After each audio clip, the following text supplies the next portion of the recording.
সকালবেলা 6টা বাজে ঘুমের থেকে উঠে গোসল করে তারপর আমরা কাজে যাই। এমনও দিন আছে আমরা সকালবেলা নাস্তাও করি না। রাতের 8টার পরে আসি কাজ থেকে, আইসা যে খানা খামো ওই শক্তিটাও থাকে না, সেখানে আমাদেরকে রান্না করে তারপর খাইতে হয়।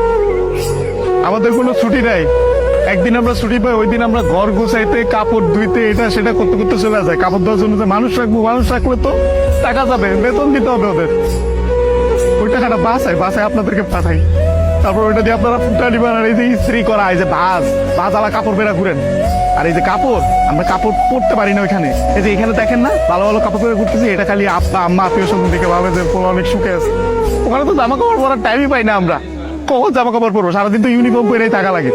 রাতের বেলা খাবার বেলা খাওয়ার পরে এই যে 5টা মিনিট মা বোন বাপের সাথে কথা বলি, এটাই আমাদের জীবনে সারাদিনের সুখ।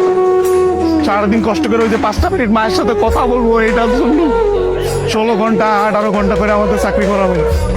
বুঝবেন না আমাদের কষ্ট। আমরা হয়েছে পৃথিবীর সবচেয়ে বড় মৃত্যু, কারণ আমরা উঠতে উঠতে মিথ্যা কথা বলি। মা যখন জিজ্ঞেস করে বাবা খাইছ না, বলি খাইছি। কি বলবো, মারা তো বলতে পারবো না। মা যখন জিজ্ঞেস করে কেমন আছিস বাবা, বলি ভালো আছি। অসুখ হইলে ডাক্তার দেখাই না, ডাক্তাররা অনেক টাকা দেওয়া লাগবে। মা জিজ্ঞেস করে বাবা ডাক্তার দেখাইছিস, ওষুধ খাইছিস, বলি যে খাইছি। কিছু বলার নাই তো, মিথ্যা বলো ছাড়া কোনো উপায় নেই।